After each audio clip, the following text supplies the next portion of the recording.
It all starts 3 million years ago. Humanity was just taking its first steps, and that red-haired bastard was already there. He was just an ordinary Australopithecus riding his boar with a love for the hunt.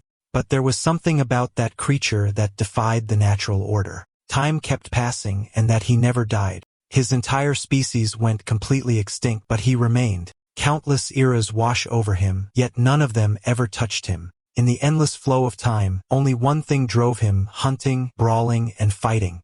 That was his only purpose, the only thing that made him happy.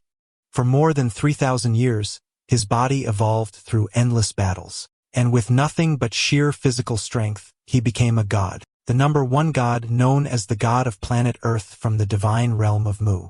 He literally looked after the planet, but he was completely bored out of his mind. At that moment, he was standing in the sanctuary of the gods, and with just one step, the whole place shook. The demons, the angels, everyone was terrified. Lucifer, who ranked second, was already saying that the bastard was about to cause trouble again. Mu, sitting on his throne, says, "Damn, I already fought everyone worth fighting. There's no one left who can stand against me. The last time I had a decent fight must have been 1,000 years ago. Being too strong has its downside too." That's when he comes to a conclusion. He's become too strong to fight. Maybe the best solution would be to weaken himself, and then other people would have a chance. It really was a genius plan. He was sure of it. For example, he could take on the fragile body of a human on Earth. That way, every single fight would be a real challenge. He calls for someone named Yang, and a giant dragon appears, stomping down in front of him, and this beast is jacked, standing on 2 legs. This was the supreme god of the sanctuary, Yang, whose name literally means dragon. Incredible. He stares down at Mu, trembling, and asks, "Did you call for me, my lord?" Mu replies, "Listen. You take care of this place because I'm leaving." But Yang wasn't about to let him walk away like that. He activates absolute prison, and chains appear wrapping around Mu's body. Yang tries to act tough, but he's shaking all over, demanding to know how Mu can just leave without an explanation. The gathering of the gods is coming soon. So how was he supposed to deal with that? Mu keeps walking straight ahead, unfazed, saying he doesn't care about something like that. But the dragon breaks down crying, asking, "How am I supposed to deal with all those gods if you're not here? I don't even know where you're going. They're gonna beat me to a pulp if I tell them I have no clue where you disappeared to." Mu, however, just snaps the chains and asks if Yong wants to fight him then. Instantly, Yong wishes him a safe trip. At that moment, Mu wonders whose body he should take over. Listening to the thoughts of every human on Earth, one stands out. Someone questioning if a god even exists, telling him to screw off or send them to another world. Mu says that's perfect, and he'll even throw in a bonus wish.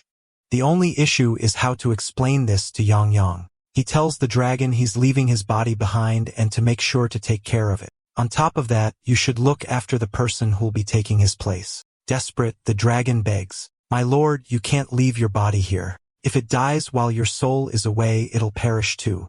But Mu isn't worried. He says he'll be back soon. Meanwhile, we see a demon crumbling away and a boy holding a phone celebrating that he finally defeated the king, but it was just in a game.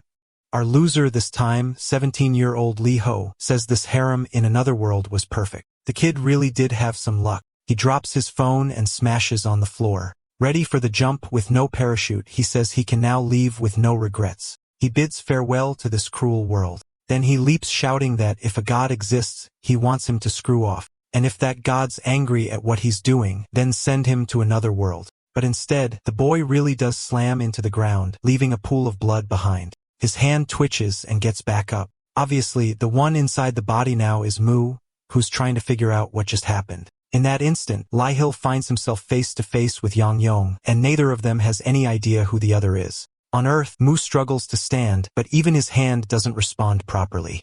The narration explains involuntary muscles, those that move without your conscious will. The heart and internal organs are good examples of things that work on their own. But Mu, who spent 3 million years training his body, had reached the absolute peak of human understanding. He could consciously control every part of his body but his blood vessels.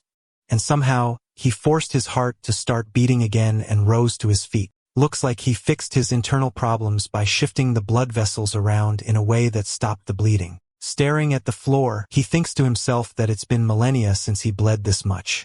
Coming to this place really was the perfect choice. Now it was time to focus on the memories of this kid. But first he had to head back home. And for some reason, the boy went home walking on his hands like an idiot. That home, Liho's place, looked more like an abandoned prison. After hours of analyzing, he found out this kid only had one relative, people who live ridiculously far away and didn't care about him at all, which meant the kid was completely alone in this world. His condition could be described as miserable, dirt poor, bankrupt. His only occupation was going to a place called school. And, apparently, at that school, there was always someone picking fights with him every time he showed up. Honestly, it was the perfect body. He could just walk in and jump straight into a good fight. But the moment he threw a punch, it felt like 5 or 6 muscles in his arm tore apart. Well, actually, no.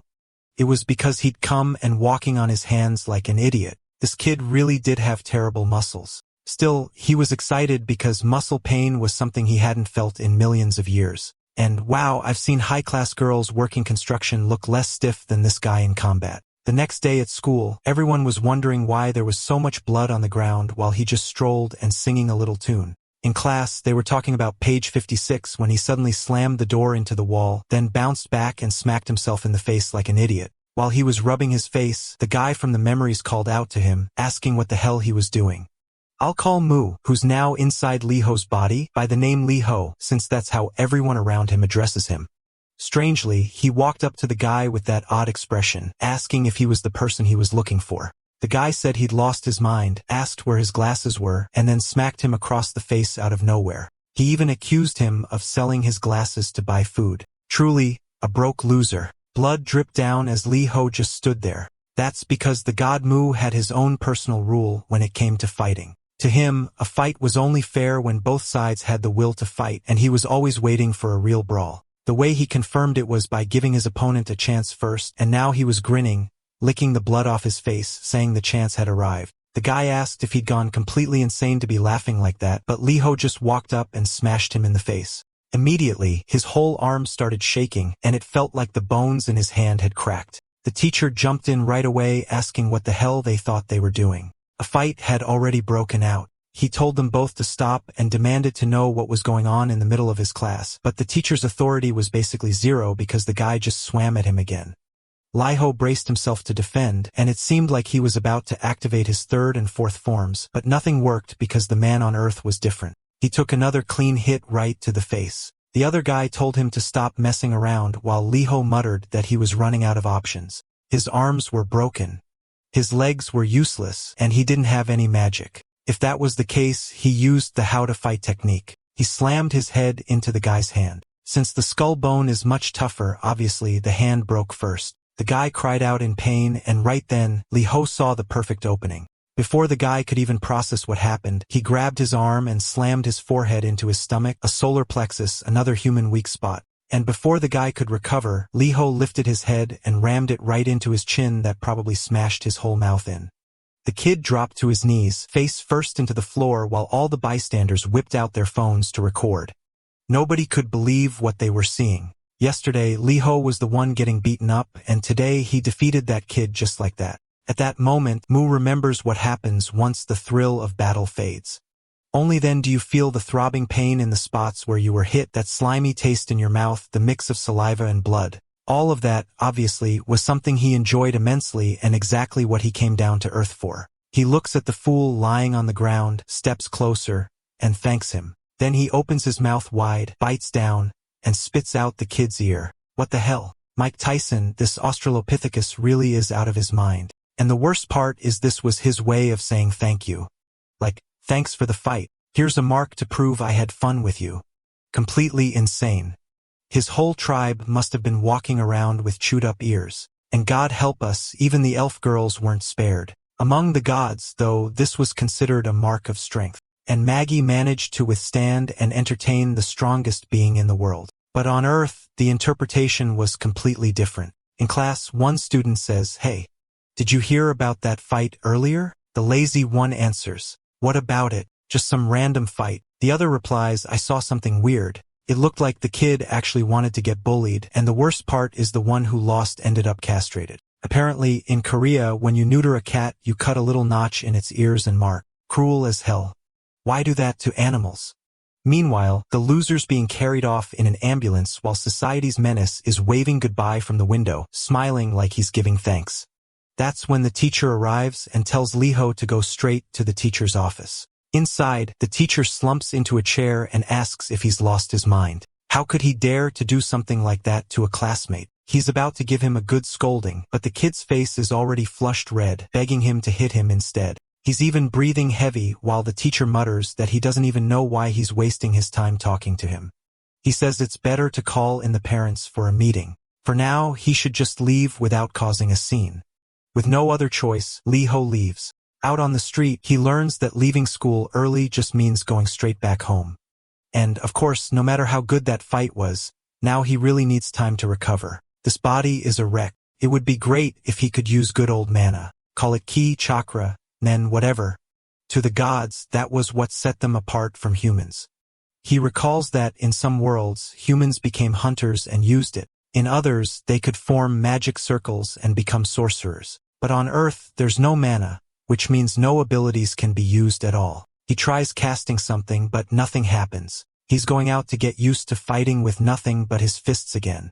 If he collapsed in bed, recovery would take forever. So for now, it was best to just rest. But at that exact moment, he reappears inside Mu's original body. He opens his eyes and sees the boy clinging to Yang Yang's neck. Right after that, the Real Liho tells Mu to give him the dragon. Since Mu was about to obey and send him to another world anyway, it wouldn't hurt to send him off with a dragon. Obviously, that Brad knew having a dragon would make conquering any world way too easy, but Mu just raises his hand and says some weirdo had shown up and grabbed his soul. Liho's confused, wanting to know what he's trying to do. Mu answers that he's going to give him exactly what he wished for. The boy would be sent to another world. The scene shifts to Lucifer's domain where he's standing in front of a portal. A little trio approaches, but before they can even open their mouths, Lucifer says no. Mu, however, says yes. He decided to send this person, so Lucifer should open the gate. Lucifer immediately turns and asks why he would make such a decision. But with that bitten ear is proof you already know. Mu simply answers that he decides because he's the strongest, and if Lucifer has a problem with it, then he can step up and fight. Right away, Lucifer realizes there isn't much he can do.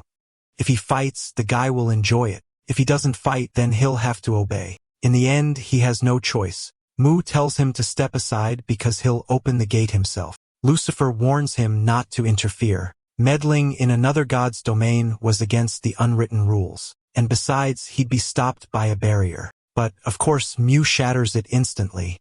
He tells Lucifer to move out of the way because he has more important things to handle. Then he grabs Liho and tells him to jump in.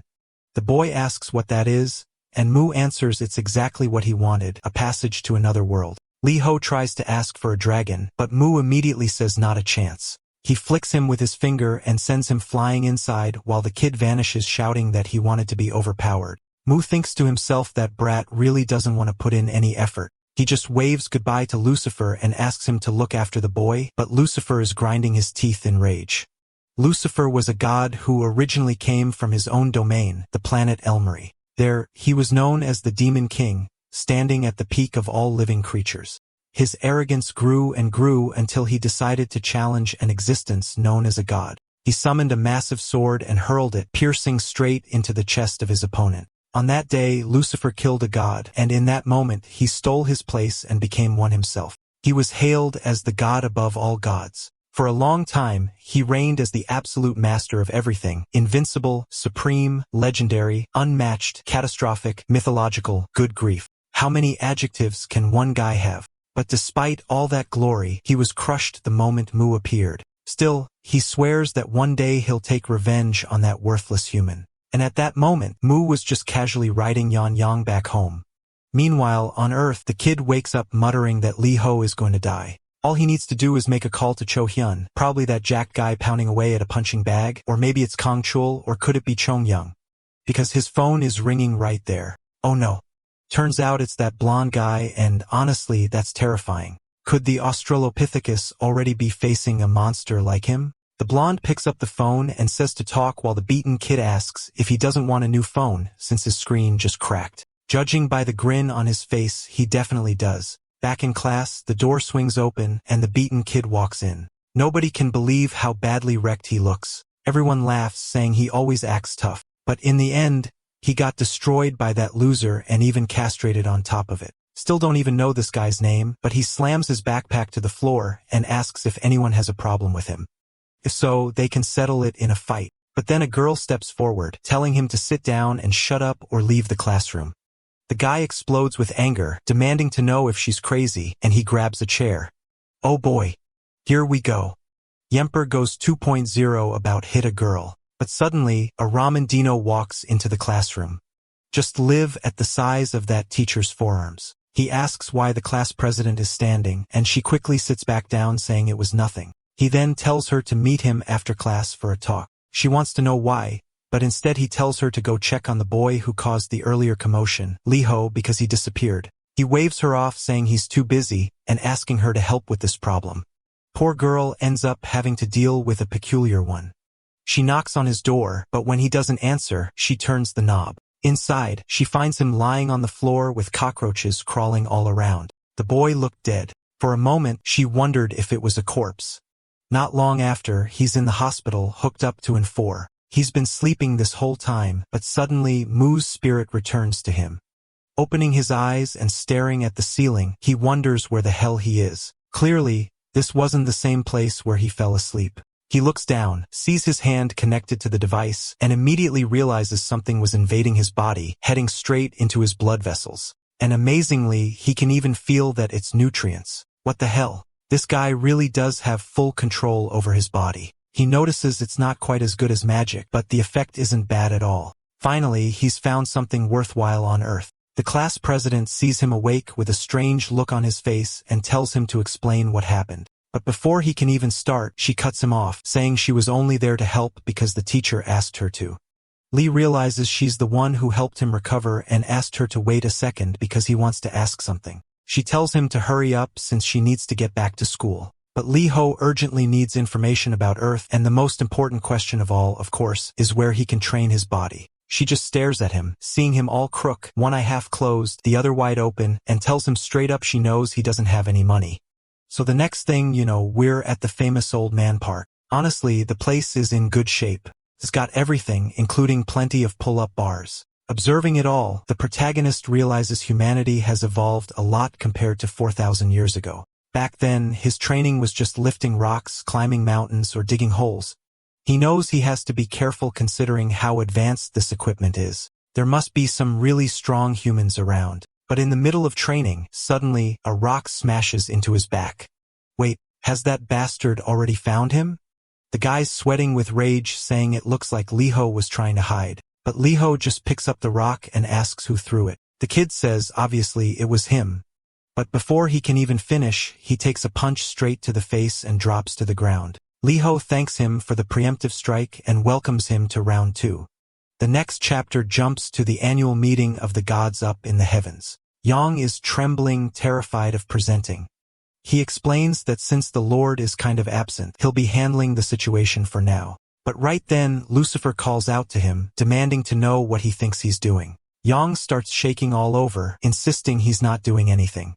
He's just delivering a message and then he'll leave. The message is simple, saying as always everyone, if you find someone worth fighting, send word. That's it. Immediately, Lucifer slams his fist on the table, furious, asking if they're being mocked. He's sick of this meaningless routine, and now that bastard isn't even showing up here, he asks the other gods if they agree with this nonsense. And wait, hold up, isn't that guy in the back the one from Dragon Ball Z? That shady-looking bastard? The angels and everyone else stay silent until finally someone reminds him that the purpose of these meetings is to maintain world stability. That's because unknown entities can appear anytime. Still, it's disappointing that they will even show up for something so important. This speaker is the third-ranked god, the Divine Archer. So. And yeah, there are way too many SOS in her name, so let's just stick with 3. Lucifer slams the table again, shouting that the world doesn't exist just to serve as entertainment for that guy. The entire place could collapse at any moment because of his negligence. And not only that, every time he tries to fix something, it ends in an even bigger disaster. Just look back at what happened to the poor Cyclops of planet 1,000 years ago. The void creature known as Shadith took a bite out of the planet, while Mu appeared behind it and struck another blow that smashed everything together. Lucifer knows that if all the gods had joined forces, they could have ended it without any damage to the Cyclops of planet, but that bastard wanted to handle it alone. To Lucifer, that guy no longer deserves the position of a god. Meanwhile, Yang is just standing there completely unsure of what to do.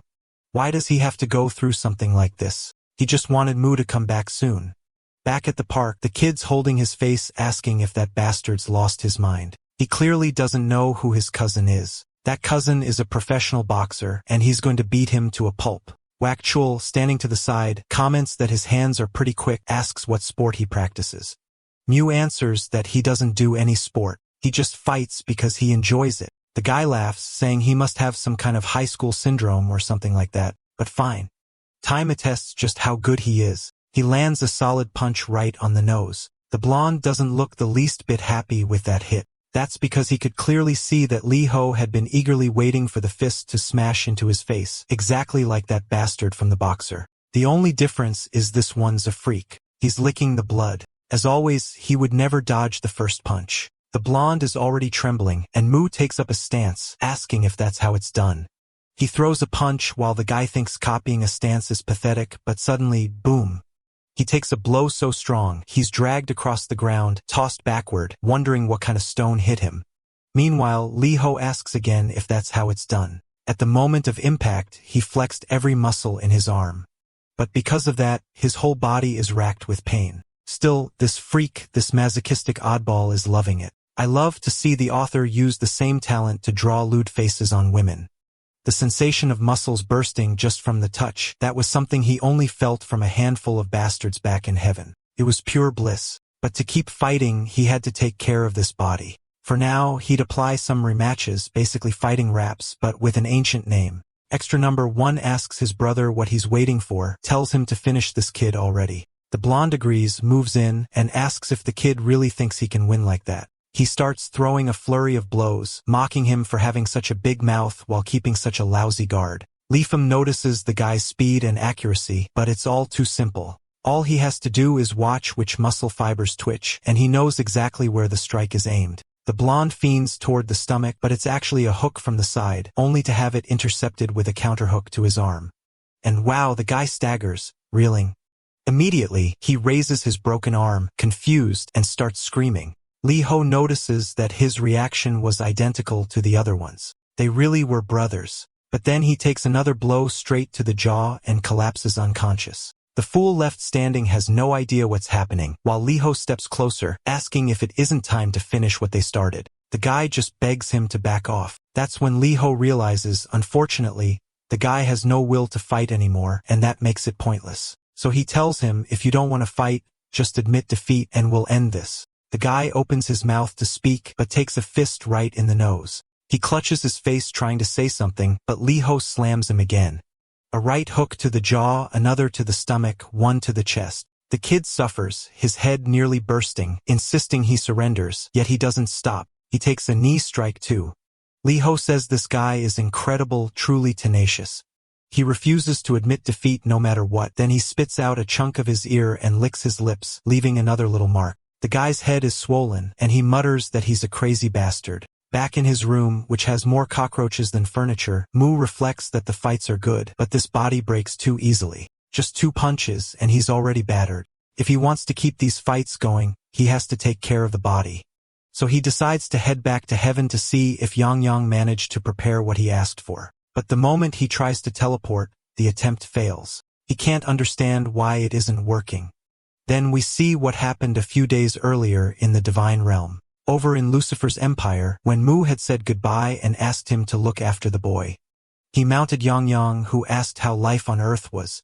Mu said it was pretty good, except that the body he was using was ridiculously weak. That's why he wanted a magical recovery orb, a type of item that could only be acquired on planets overflowing with mana.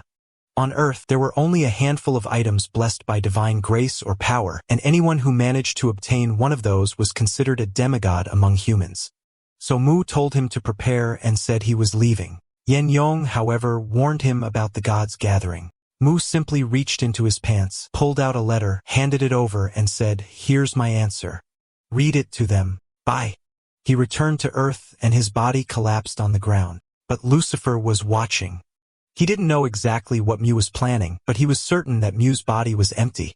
And since he hadn't even shown at the gods' meeting, maybe he wouldn't be back for a while. A once-in-a-thousand-years chance had appeared. At that moment, Lucifer activated the taxidermy of life, and a storm of purple arrows rained down on Yen Yen. But Yen Yen noticed, instantly pulled back with a retreat maneuver, dodged everything, then stopped with swagger and demanded to know what Lucifer thought he was doing. Was this a declaration of war against the god of Earth? Lucifer then took flight, declaring that he would strip the Earth's god of his title. Yes, this was a declaration. Yang Yang instantly unleashed compressed breath at him, but Lucifer smacked it aside, redirecting the attack as it circled the entire planet and exploded behind them. Even so had to raise a defensive barrier to protect all the other gods. The two glared at each other, and Yanzhang shed his polymorph form, transforming into a massive dragon. Lucifer announced that next he'd deal with his master anyway. In the following chapter, So remarks that this doesn't seem like the place for a conversation. Wait, what? Had Zhang Zhong already been blasted away? Damn. I thought he'd last a little longer. She's about to leave, but Lucifer tells her to wait and to say whose side she's on. She replies that it doesn't matter. She's mutual for now. He accepts that, saying he just doesn't want anyone interfering. If anyone's against him, step forward now, and they'll settle it immediately. Yang Zhang asks if he really believes he can defeat his master, but Lucifer just laughs, asking if he's talking about that person who abandoned the body of a god to take over a weak human body. In that moment, Yun Zhang realizes Lucifer knows the truth, and Lucifer says they've been drunk on their power for too long and neglected their vigilance. Loyal as ever, Yang Zhang lashes out with his tail, vowing he won't let Lucifer do as he pleases.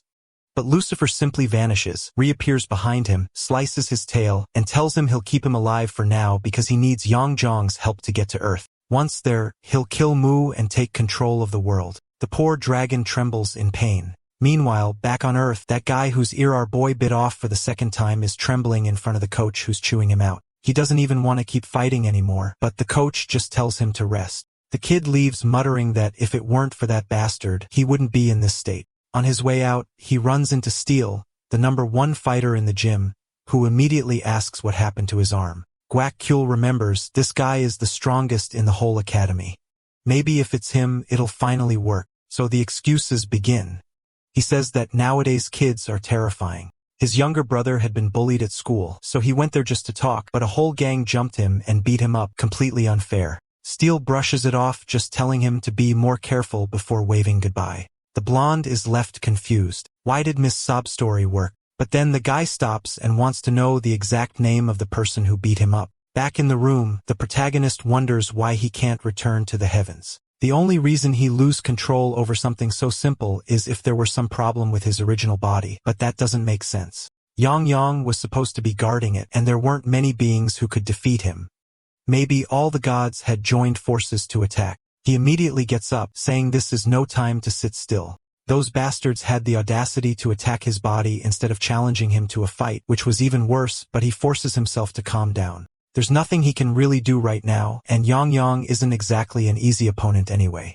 So for the time being, the best thing he can do is train at his usual park. Since his arms are wrecked, the plan is to strengthen the other muscles this body hasn't trained. Every sit-up makes his whole body burn, the muscles scream, and to him that's pure bliss. He's laughing like a madman.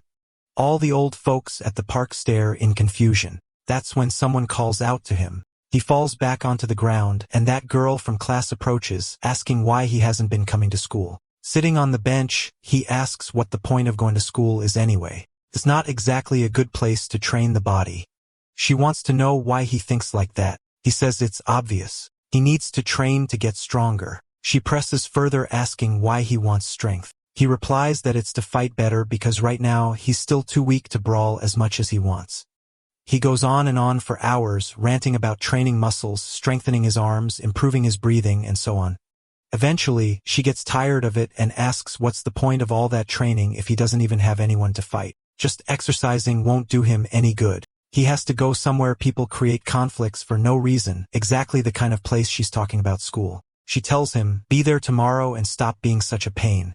She walks off while he thinks to himself that maybe she has a point. Those two guys from before, no way they ever come back after the beating they took. He need to find someone else. But as soon as he stands up thinking about it, someone appears behind him and calls his name. Lee-ho grins. Seeing the punch coming his way, he thinks Earth really is the best place in existence. The next chapter tells Steel's story.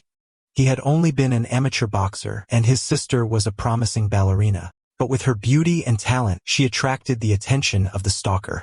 The man's obsession grew until eventually he crossed the line and attacked. Showed up right on time, landing the first blow straight to the stalker's jaw. The problem was he stopped the crime too early. Because of that, no real investigation was carried out, and soon enough the man was free again.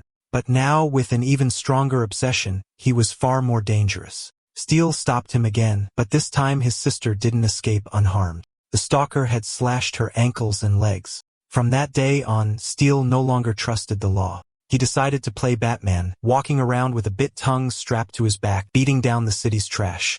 The thing was, he started anticipating people's crimes. Before they even thought about acting, they were already beaten. To him, fighting had become a form of judgment, and now Lego takes a clean hit to the face shoved backward. The punch wasn't even that strong. Steel is clearly testing him, but that didn't matter. He threw the first punch, which meant the signal had been given. Lee-ho had been wondering when he'd get to fight again, and suddenly this guy shows up. Perfect. Steel, however, demands to know why he's been going around beating people up. Was he trying to be some kind of gangster or what? But Lee-ho just replies that he's not a fan of small talk, which ticks Steel off. He says fine and charges straight into the fight. The first barrage of punches comes, and Lee-ho dodges. The guy praises him, but then swings his arm to block his vision, and from behind that guard lands a hook. Yet again, the boy manages to defend. Steel compliments him and tells him to endure, then slams a heavy blow into his arm and another into his stomach. Lee-hai notices the bastard is targeting the already injured parts of his arms. And just as he realizes that, Steel comes in from behind with a clean shot to the ribs, sending him staggering. Steel immediately says that he probably can't even use his arm anymore. But to him, when it comes to judgment, there's no such thing as mercy. Lee-ho was trembling all over. Yet the kid isn't right in the head. He almost seems to be enjoying it. Steel can't believe this lunatic is laughing. And at that moment, Lee-ho understands. There's no way to defeat this guy, not now. But still, he can't throw away this chance to fight. He needs to be cautious, stay calm, and avoid smiling too much. After all, even Mu had been defeated before. Still, he finds a way to enjoy it. At the same time, though, he also wants to win. In moments like this, he calms his emotions and carefully analyzes his opponent. The fighter swings for him, but Legal pulls on the cloth, making the punch land in empty space. Instantly, he slips to the side and counters with a sequence. The more Mu thawed during a fight, the stronger he became. In those moments, he suppressed his emotions as much as possible. Even so, every time he got hit, he couldn't hide the fact that he was enjoying it. And once again, he has to force himself to calm down. But what the hell kind of face is that? He's clearly trying to hide his emotions, but it only makes Steel even angrier. Steel rushes in yelling, "Does this idiot think this is a game?" At least, Lee sidesteps the punch, steps back, plants his foot into the ground, and throws a handful of sand in the guy's face. The opponent spits, saying only criminals would use such dirty tricks. Then suddenly, Lee-ho turns with that crazy look again, demanding to know why he's taking so long to attack. Come on already. That only fuels Steel's rage. He charges in and hammers a blow straight toward his face. But now our boy's gone full of boxer. He slips just out of the way. In the next second, Steel is already at his back, and Lee-ho narrowly ducks under his chin, impressed by the bastard's precision. Of course, honest one-on-one combat has existed since ancient times. The difference between fighters back then and fighters now was that, in the past, a much more defensive style was required. The reason was simple. The ground was unstable, and a single injury could cost you the match. Maybe because of treated flooring or modern shoes, people fight far more aggressively today. But they don't pay attention to exactly where they step since they don't need to. Lee-ho keeps dodging until suddenly, Steel steps on a small rock without noticing. In that split second, the protagonist seizes the opportunity to strike him in the face, but when he raises his arm, it won't respond. So instead, he follows up with an elbow. And Dan, while he says it didn't cause much damage, it shatters Steel's glasses, and now his head is bleeding. But Steel doesn't look the least bit amused. He slams the baton down on Lee-ho's leg, sending him crashing to the ground. Steel then asks if he's having fun. He's certain this stupid kid is the type to laugh at people like that. Well, today's the day the joke ends. He raises his weapon, ready to smash it into the protagonist's face. Lee Ho is convinced he's lost. He can barely even remember the taste of defeat. The last time was 4,000 years ago. But then suddenly, something slams into Steel's head. He stumbles to the side, confused, wondering what just happened. Someone calls out to Lee Ho, and while Steel is distracted, he grabs his jacket, tosses it over his body, and bolts from the scene. At that moment, look who comes up from behind. This Yang, all small and tiny. Meanwhile, in the divine realm, Wu's body is sealed by Lucifer, who is convinced that now that bastard has no way of returning to it. In this completely isolated space, the soul couldn't enter. All that was left was for someone to break through Earth's barrier. This takes us back to before when Yen had been captured. Lucifer told him that once he finished off Mu, he would leave Yen as the god of Earth. To him, the offer was perfect. Yang mumbled something under his breath, and Lucifer demanded he speak up. The dragon then asked for this barrier was truly isolated and impossible to break. Lucifer confirmed, yes. It was absolutely impossible for any damage to be done to it. Right then, a glow filled the chamber, and Yang thanked him. Inside his own body, he unleashed a massive explosion. Lucifer immediately understood the purpose of that question, to blow up the entire base. In the middle of the smoke and rubble, little Yang bolted away, saying he had used up all his strength and now had to get back to Earth to reach his master. But Lucifer was already coming after him, calling the damned lizard to stop.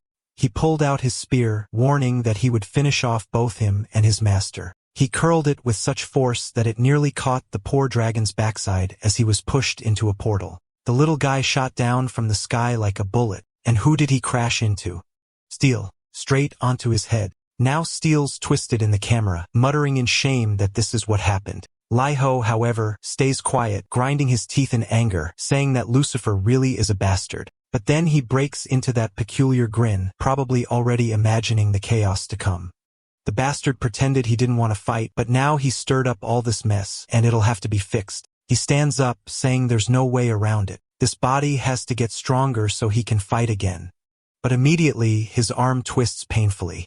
He realizes at this pace he won't be able to fight for a while. So he asks Yang if he brought what he asked for. Of course, Yang nods, saying he can be trusted, and then he vomits up a massive orb the size of his own head. It's a dragon's bloodstone imbued with healing power. If he had known things would be this bad, he would brought more. Lee Ho takes it and says this one should be enough. The stone activates, and his body begins healing, but he quickly notices this isn't ordinary healing power. His muscles already feel more alive. Maybe it's some sort of enhancement to the body itself. Yang, a little proud of himself, admits he used a bit of his own power to tweak it. The little guy put real effort. Lee Ho tells him to consume what's left, but the dragon decides to save it since it might be useful later. The scene shifts to another little dragon, Dolly, the one belonging to that girl from class. She coos at him, saying he's as cute as always. She wishes she could talk to him all day, but she sets him inside his little house and says goodbye before heading to school. Back in class, the kid who got beaten up has suddenly turned into a nerd.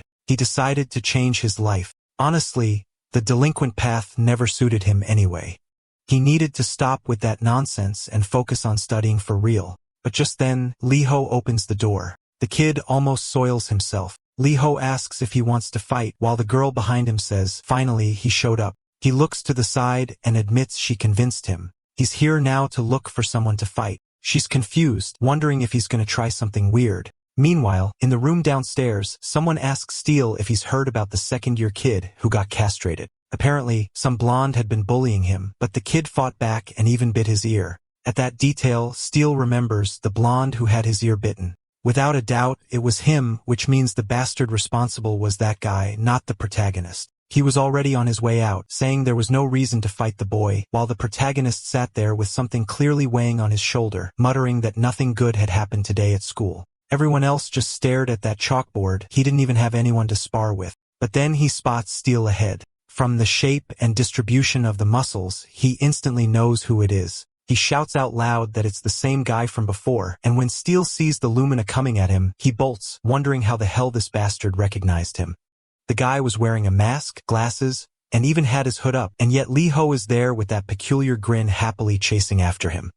Steel ducks into an alley, and Lee Ho follows right behind, but the place is empty. He had been so ready for a fight, especially now that his body was healed. Just then, Yang Yang slips out and says he'll track down the person from yesterday. Since the bastard had touched him, all he needed to do was follow the scent. He heads forward but stumbles into someone's foot. Looking up, he asks what they're staring at, and it's that girl from class. Of course, since she already had a pet lizard at home, she instantly falls in love at the sight of him. Yanzhong puts his tiny hands on his hips, telling her to step back, but she just grabs him and lifts him up. He warns her to be careful, that he's extremely dangerous. If he could use magic, he could easily get rid of her. He thought she wouldn't understand, but she's standing there puzzled, asking what this talking lizard is supposed to be. To her, it was just way too cute, maybe even cuter than her own dolly.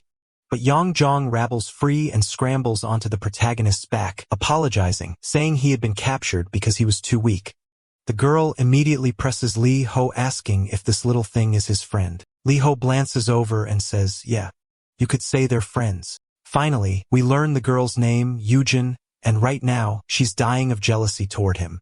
The protagonist makes a mental note of this, then raises his foot and asks if she wants to keep Yong Yong for a while. Of course, she doesn't refuse. In the blink of an eye, Yong Yong is in her room, hands on his hips, pouting like a tiny brat. Lee Ho had told her he was hunting for someone, so for now, should take care of him.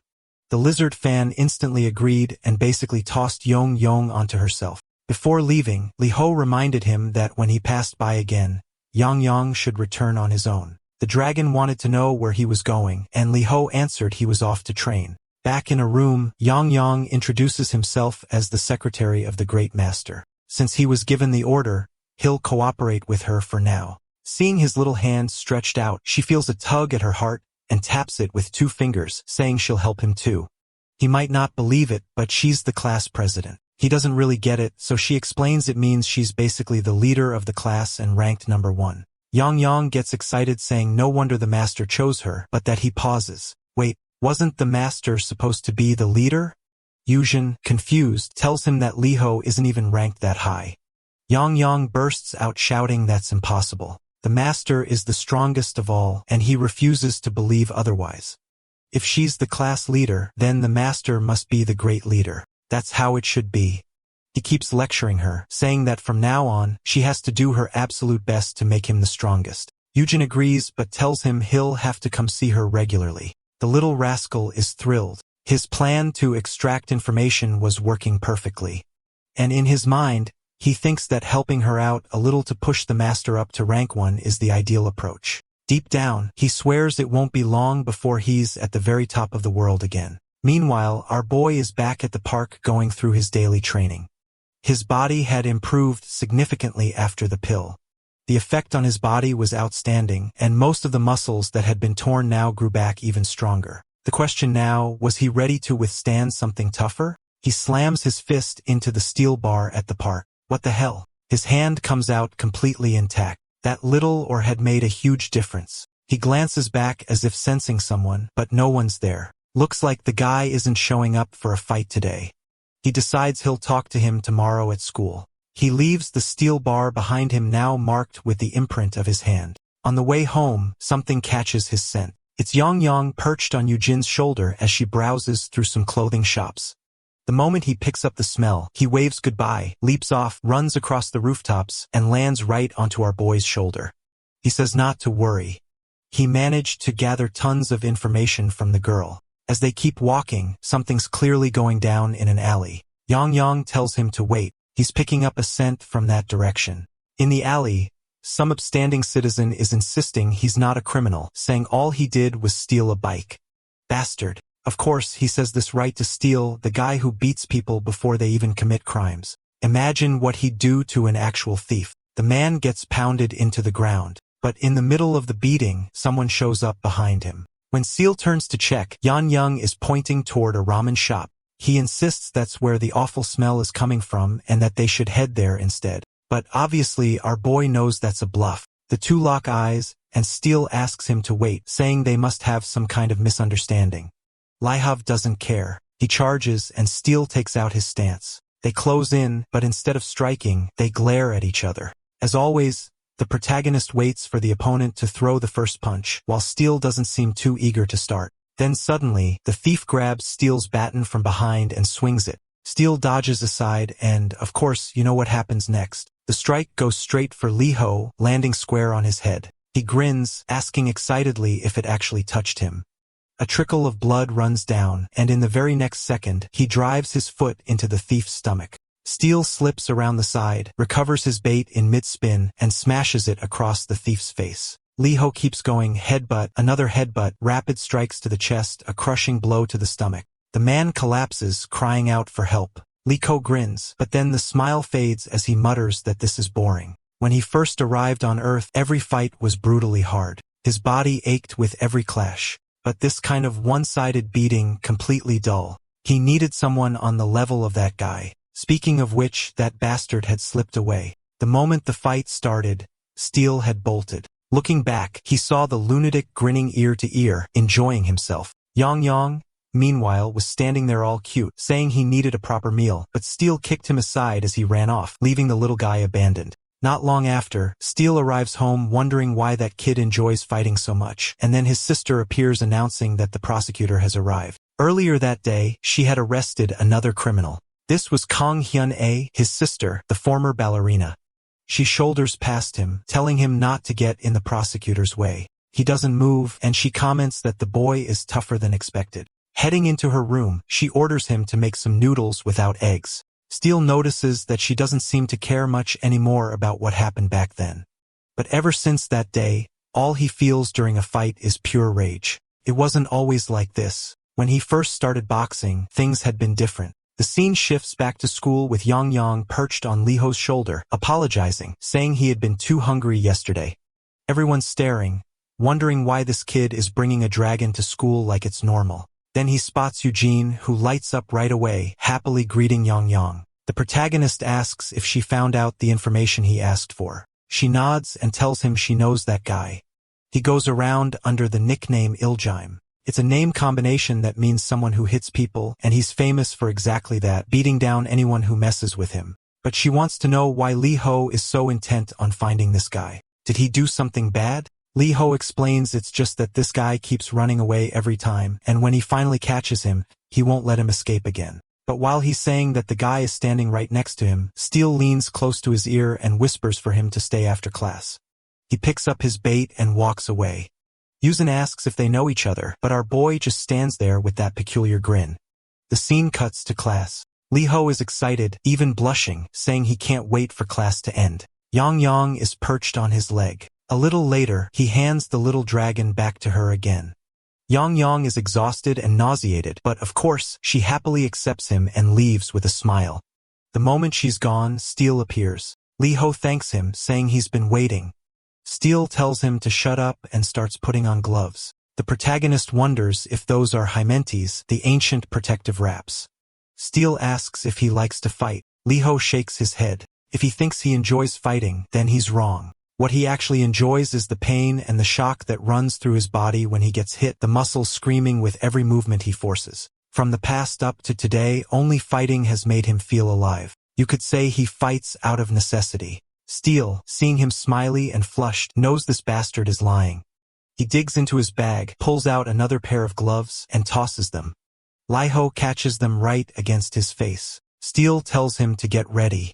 Lee Ho slips the gloves on and charges forward, saying he's been dying to fight someone who isn't just a petty thug. He throws the first punch, but Steel dodges, annoyed that the lunatic is so impatient. Then he calms himself, remembering there's no reason to be angry. This fight is exactly why he came here. He steps back, framing it in his mind like a boxing match in a ring. The body has to stay relaxed. No tension or the movements will be stiff. Lee Ho rushes in again, but this time, bam, Steel lands a clean right and follows with a left combination that leaves the boy staggering. Now Steel is beginning to enjoy it, a full rotation of the torso, transferring all the force straight into the fist. This sensation was fun. This was real boxing.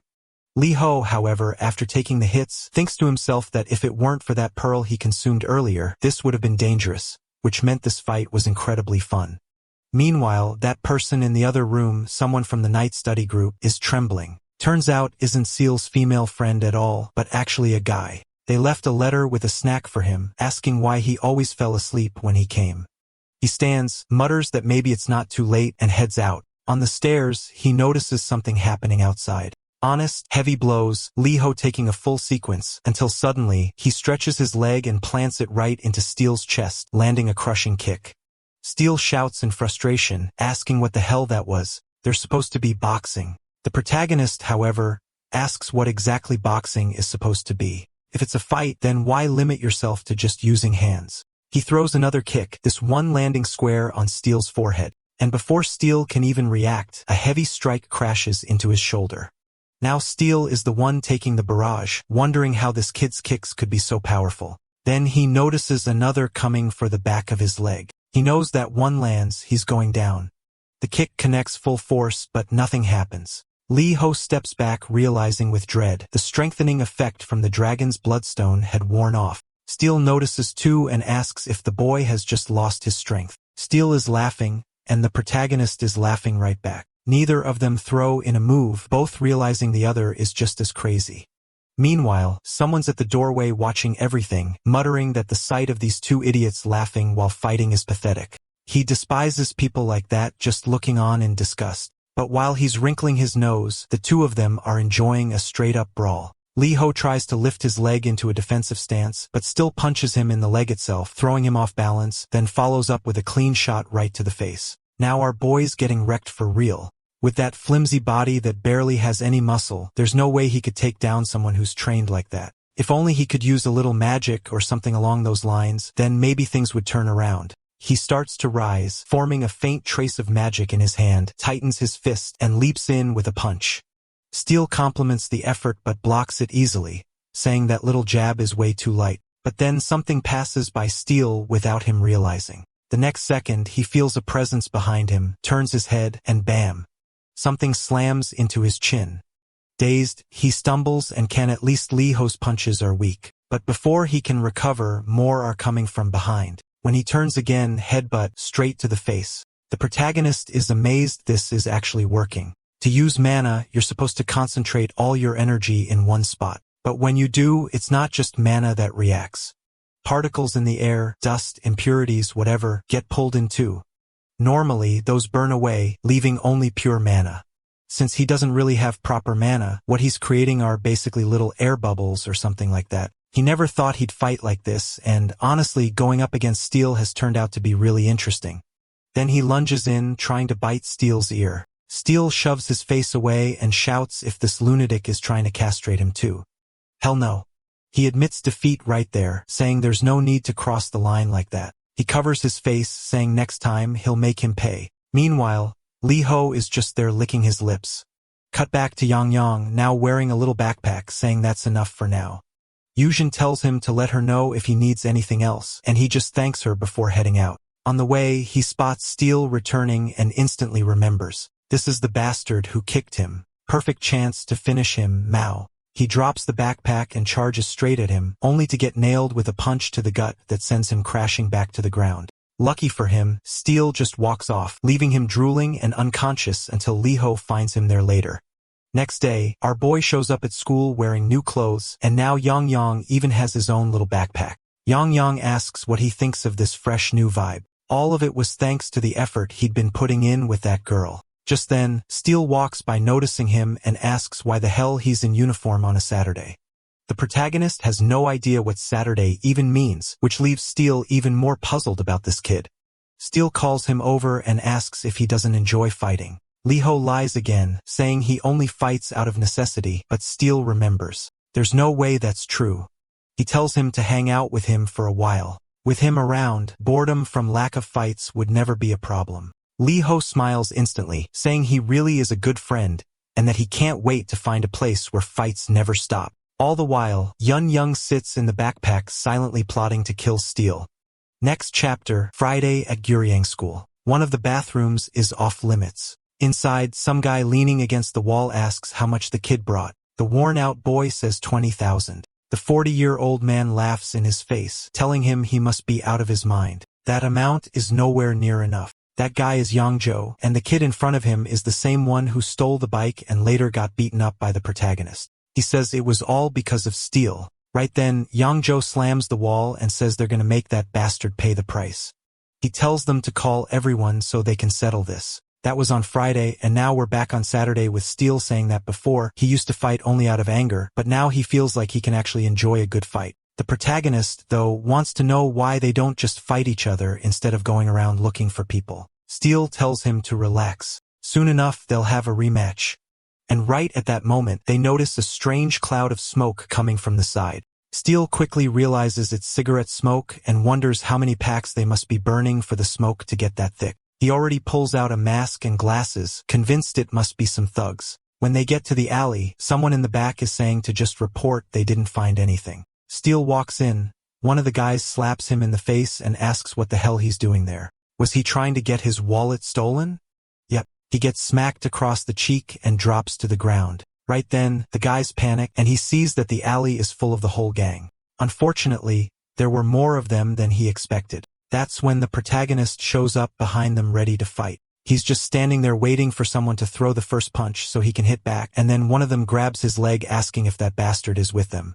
Liho turns around and asks if the guy really just pinched him. Too bad for them. Now he doesn't need to hold back anymore. And just like that, the fight is over. Everyone's already laid out on the ground. Liho can't believe that these guys who act all tough in the city were actually that weak. He picks up a wallet off the ground to return it to a girl, his classmate. But right at that moment, Yang warns him that more people are coming. It's Yang Zhou who had gotten a message about Steel showing up. He grabs his baton, trying hard to stay calm. Meanwhile, Liho is getting more excited, saying this is the perfect situation for him. A dirty, chaotic brawl with no rules at all. The two of them are already throwing punches left and right, but then, bam, he takes a hit to the head and gets slammed into the ground. Yanzhou asks who the hell this weirdo is since there was only supposed to be one. And that other kid who saw them fighting in the classroom is wondering why he hasn't been answering messages. Right then, he notices the fight going on in the alley and says these guys are pathetic. Did they really have this much free time? But then something surprises him. His name is Heijin, and his father was an MMA champion. To the boy, his father was always a strong man. But then one day, a needle fell nearby, and strangely, his father kept getting stronger and stronger. He got drunk on that juice. The boy began to notice he was going insane, and, unfortunately, his father wasn't just strong in the ring anymore. He became violent at home too. From that day on, he looked more like a monster than a father. His mother fled to escape the abuse, but Heejun couldn't leave since he had to stay and protect his younger brother. Still, every time he kept watching his father fight, memorizing how he moved and learning every technique. Eventually, the son grew to match his father in size until one incident changed everything. Heijun finally snapped and landed his first hit right on his father's face. From that moment on to him, fighting was the same as surviving. His father shouted, calling him an ungrateful bastard, swearing he would kill both of them with his bare hands. Damn seriously. Heijun actually killed him. That escalated quick from 0 to a 100. He had to spend a year locked up in juvenile detention. When he got out, he had to start working to support himself and his younger brother. In a situation like that, he didn't even have the right to get hurt or sick.